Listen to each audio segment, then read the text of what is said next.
En nuestro canal exploramos las vidas inspiradoras de los santos católicos que han dejado una huella indeleble en la historia de la Iglesia. Cada video está dedicado a contar las historias de fe, sacrificio y devoción de estos venerables personajes, brindándote una visión profunda de sus vidas y legados.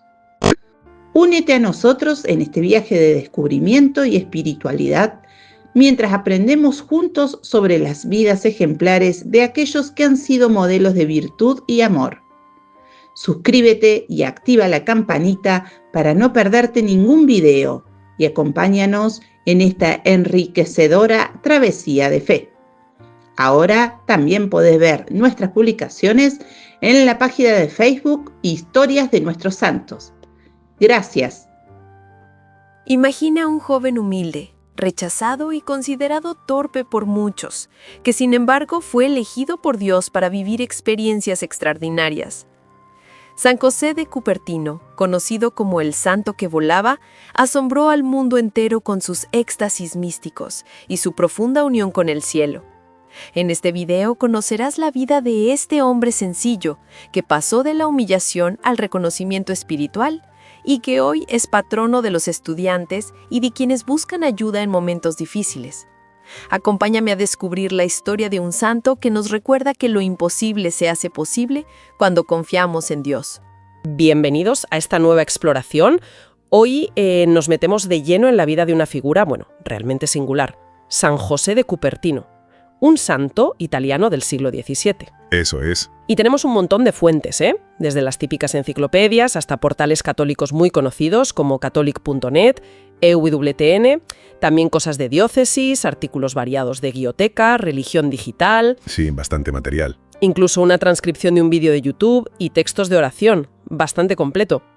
Nuestro objetivo hoy, es intentar descubrir quién fue este hombre. Le llamaban el Santo Volador y es patrón de los estudiantes, sobre todo de los que tienen dificultades. El famoso patrón de los exámenes, sí. Exacto. Vamos a ver sus inicios, que fueron humildes y bastante duros, su camino hacia la vida religiosa. Que fue una odisea, la verdad. Ya te digo. Y luego, claro, esos fenómenos místicos tan llamativos que marcaron su vida, sobre todo la levitación, ¿no? Sin duda. Es que el contraste es brutal. Un chaval considerado torpe, casi inútil, y acaba venerado por cosas que, desafían la lógica. Totalmente. Y es importante situarnos, como decías, en la Italia del siglo XVII, plena contrarreforma. Claro. Era un momento de una religiosidad popular muy, muy intensa, y cualquier manifestación que se saliera de lo normal, sobre todo si parecía venir de Dios, captaba muchísimo la atención. Imagino. Y lo de José de Cupertino, los dones que se le atribuyen, especialmente la levitación, eran excepcionales.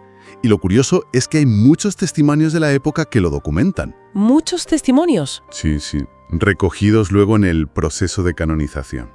Por eso sigue generando tanta fascinación, ¿sabes? Esa mezcla de torpeza mundana y unos dones espirituales que se salen de la escala. Pues empecemos por el principio, ¿no? Nace como José María de Sagarra, en Cupertino, que está en Lecce, en el sur de Italia, Reino de Nápoles, entonces, el 17 de junio de 1603. 1603. Y los orígenes, humildísimos. Familia muy pobre, tanto que, fíjate, nace en un cobertizo. ¿En un cobertizo? Sí, porque la casa familiar estaba embargada. El padre era carpintero y, tenía deudas. Así empezó la cosa. Y la infancia tampoco mejoró mucho. Las fuentes lo describen como un niño enfermizo, súper distraído. Dicen que hasta se le olvidaba comer. Madre mía. Y con muchísimas dificultades para aprender. Vamos, que en el pueblo le pusieron un mote. Boca aperta. Boca abierta. Eso. Por esa pinta de estar siempre como ido, ¿no? Ensimismado. Qué crueldad a veces, ¿eh? Pues sí. Y para rematar, muere su padre y su madre, Francesca Panaca. Lo trataba fatal. Los textos dicen ásperamente, hablan de un carácter iracundo y cruel. Lo veía como un inútil, un bueno para nada. Hay que entender el contexto social de la época, claro. Para un chico joven se esperaban ciertas cosas, habilidad para trabajar, para aprender un oficio. Claro, lo normal. Y la evidente falta de aptitud de José para todo eso chocaba muchísimo. Pero aquí está la paradoja. A pesar de esa torpeza y de cómo lo trataba su madre, ella misma le dio una educación cristiana. ¿A Mila? Sí, desarrolló una piedad muy profunda desde pequeño. Pero claro, esa mezcla de devoción y aparente inutilidad para lo práctico le causó muchísimo rechazo al principio. Rechazo que se vio clarísimo cuando con 17 años dijo que quería ser religioso. Lo intentó primero con los franciscanos menores conventuales. Donde tenía familia, además. Tíos frailes. Exacto. Y nada, rechazado. ¿La razón? Falta de estudios. Lo básico, claro. Probó con los hermanos menores reformados. Misma historia, otro no. Y luego con los capuchinos. Ahí, mira, sí lo aceptaron. Pero como hermano lego, sin opción a sacerdote. Le llamaron Fray Esteban. Vale. Pero duró 8 meses. 8 meses. Nada. Las fuentes coinciden. Era un desastre en el convento. Se le caían los platos, olvidaba los recados, quemaba la comida. Tropezaba con todo, rompía cosas. Vamos, que no daba pie con bola en las tareas prácticas. Parecía vivir en su mundo. Total, que lo expulsaron. Consideraron que no era apto y a la calle. La descripción es casi, bueno, da hasta pena, ¿no? 8 meses y expulsado. Tal cual. Y después de eso, ¿qué hace? Busca ayuda en casa de un familiar con dinero. Pero este lo echa también. Le repite lo mismo. Bueno para nada. Vaya tela. Así que le toca volver a Cupertino. A la miseria, al desprecio. Imagínate la cara de la madre. Una fuente dice que estaba horrorizada de verlo volver. Y tuvo ella que rogarle a otro pariente, que también era franciscano, para que por favor lo admitieran, aunque fuera para lo más bajo. Qué situación más humillante, ¿no? Totalmente. Y aquí, de repente, la historia da un giro. Gracias a este tío, hay versiones un poco distintas sobre quién era exactamente, consigue entrar en el convento franciscano de Santa María de la Grotella. En Grotella. Sí, pero ojo, no como fraile normal, como terciario, o sea, un laico asociado, y para trabajar de sirviente y mozo de cuadra. Lo más bajo. Vale, de acuerdo. Y entonces, pues, pasa algo increíble. Contra todo pronóstico, este chico empieza a mostrar una diligencia, una humildad, una amabilidad. Se dedica a la oración, a la penitencia y se gana a los frailes. El mismo que era un desastre en lo práctico. El mismo. Poco a poco se gana su respeto y su cariño. Tanto es así que en 1625, con 22 años, la comunidad entera vota por unanimidad que lo admitan como religioso franciscano de pleno derecho. Increíble. Después de tantos rechazos. Es que es alucinante. La perseverancia que tuvo es admirable. Refleja muy bien esa idea de la vocación como una llamada que insiste a pesar de todo, ¿no? Sí, sí. Pero también es muy interesante el papel de la comunidad.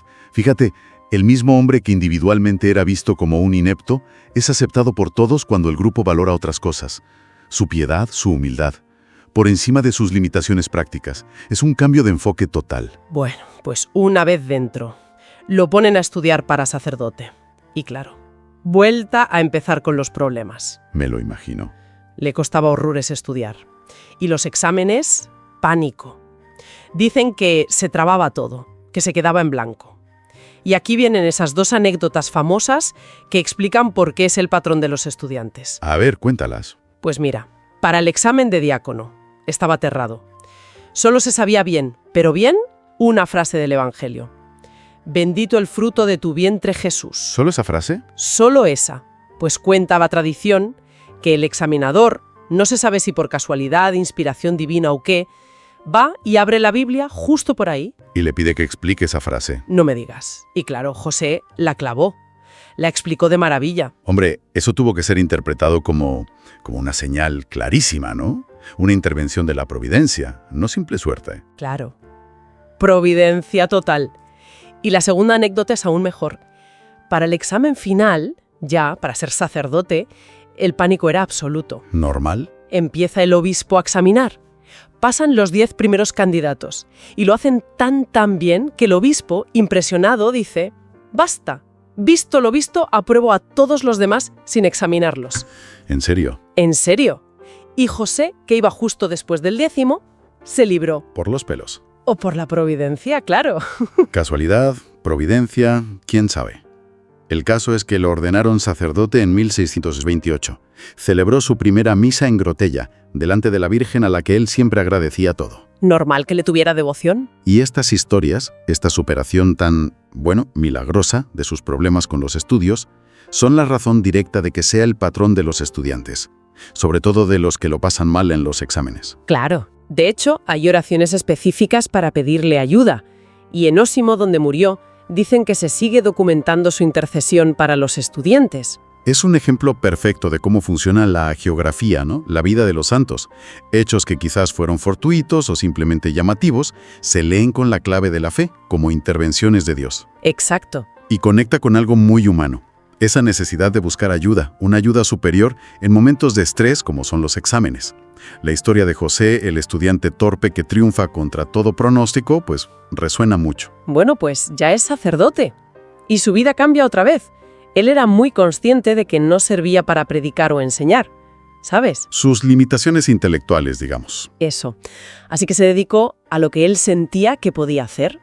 Rezar mucho, hacer penitencia, dicen que nunca comía carne ni bebía alcohol, y ayunaba a menudo a pan y agua, y hacer los trabajos manuales del convento.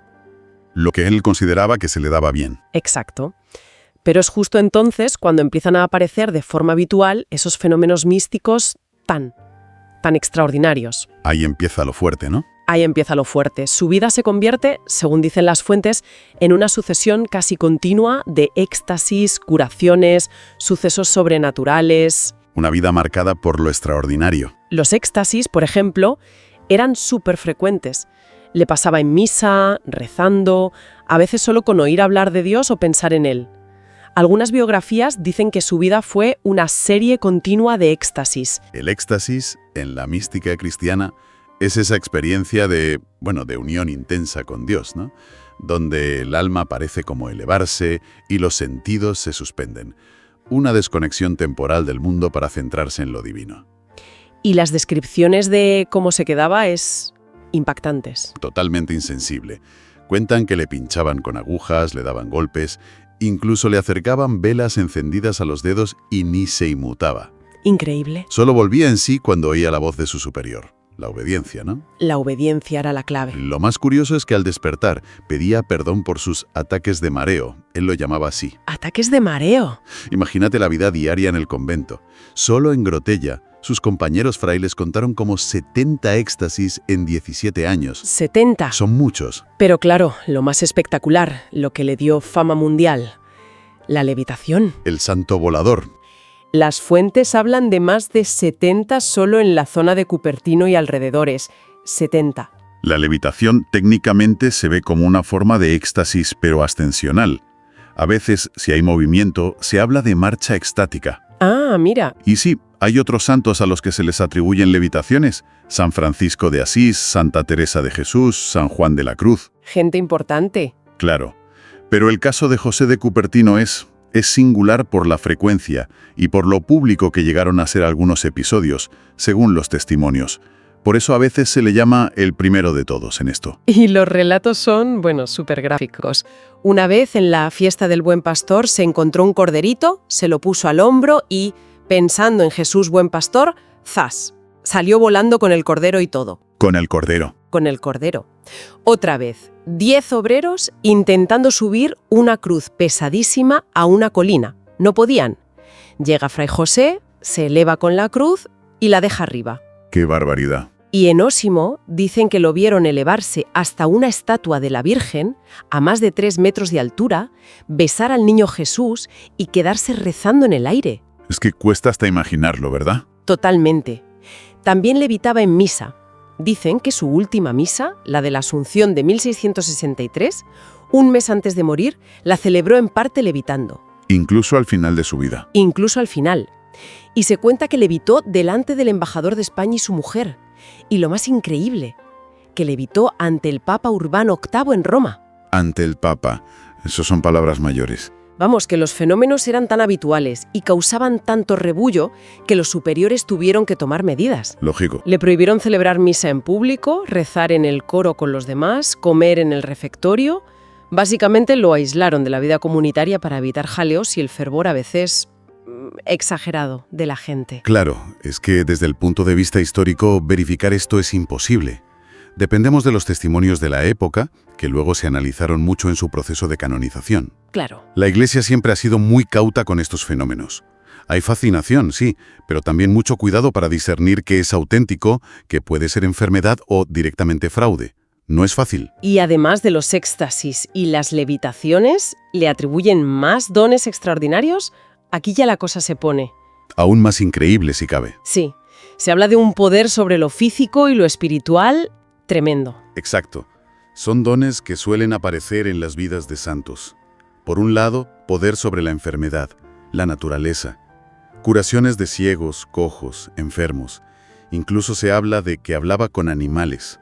¿Con animales? Sí, ovejas que escuchaban sus rezos, golondrinas que lo seguían, o multiplicación de alimentos, pan, miel. Vaya. Y por otro lado, dones más espirituales.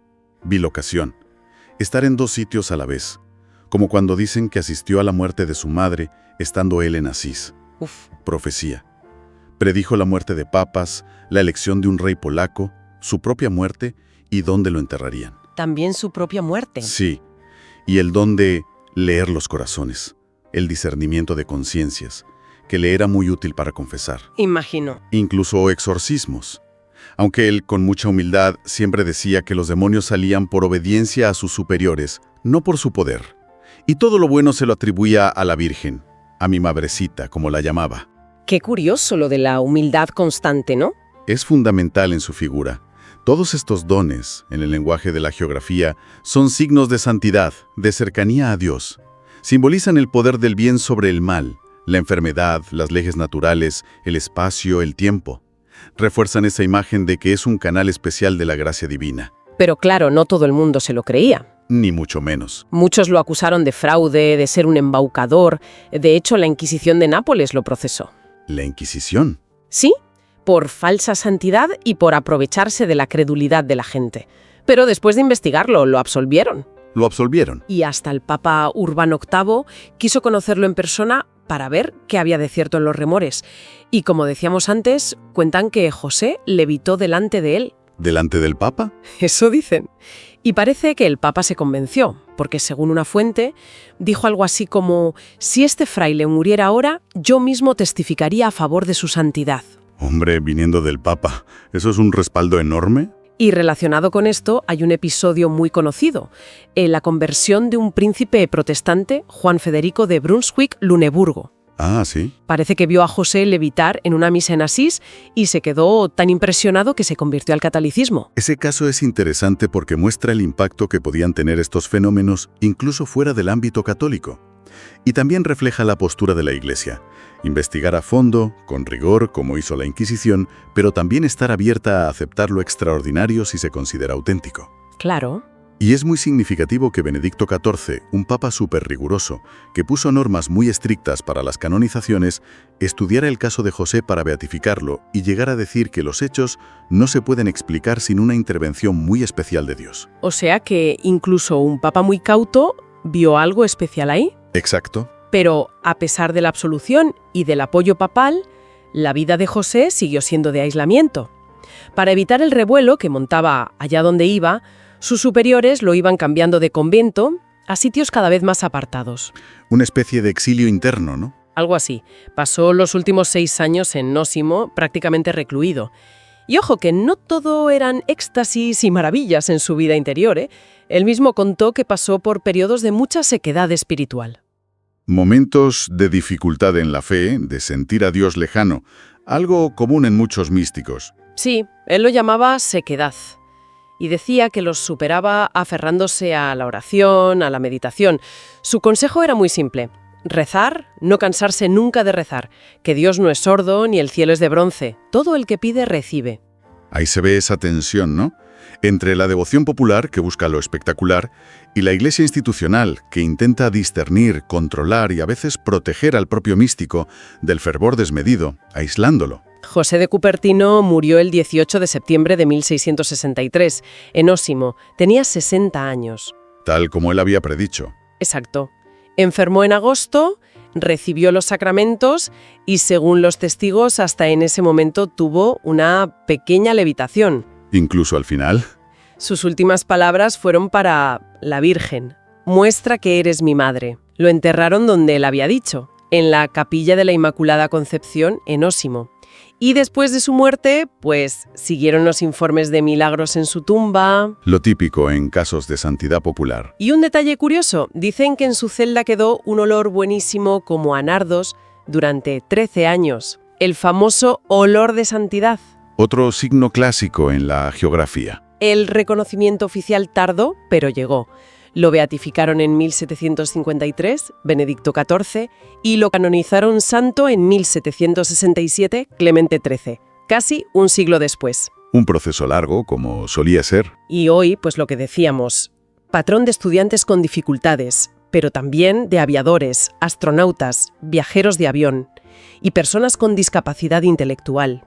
Una lista curiosa, sí. Y la devoción sigue viva. En Madrid, por ejemplo, en la iglesia de San Salvador y San Nicolás, todavía van estudiantes en época de exámenes a pedirle ayuda. Si pensamos en por qué perdura su figura, por qué nos sigue fascinando, creo que en parte es por ese arquetipo del rechazado, ¿no?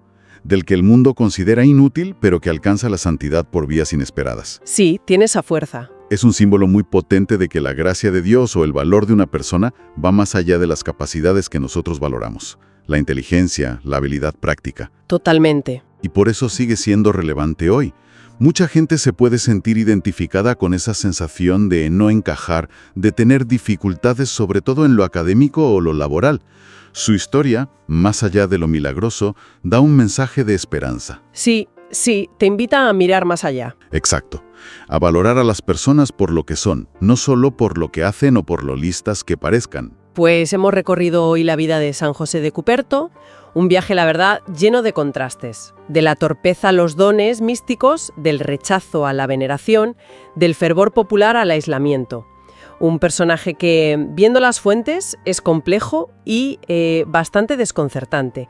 Hemos intentado, desgranar un poco todas esas facetas. Y quizá como reflexión final, más allá de si creemos o no literalmente en que levitaba o se bilocaba, ¿qué nos dice que esta historia siga contándose siglos después? Buena pregunta. Quizá habla de nuestra propia fascinación por lo extraordinario, por lo que rompe las reglas. O tal vez nos cuestiona sobre cómo valoramos a los demás. Seguimos midiendo a la gente por su utilidad, por su capacidad según los criterios del mundo. La vida de este santo volador, tan diferente a nuestros modelos de éxito, a lo mejor nos desafía a pensar qué significa de verdad ser capaz o ser valioso. Espero que hayas disfrutado conocer más sobre su vida y legado tanto como yo disfruté compartirlo contigo. Si te ha gustado este video, no olvides suscribirte a nuestro canal Historias de Nuestros Santos. Es totalmente gratis y tu apoyo nos ayudará a seguir creciendo y trayéndote más historias inspiradoras. Activa la campanita para no perderte ningún video y deja tus comentarios abajo. Gracias por estar aquí y hasta la próxima.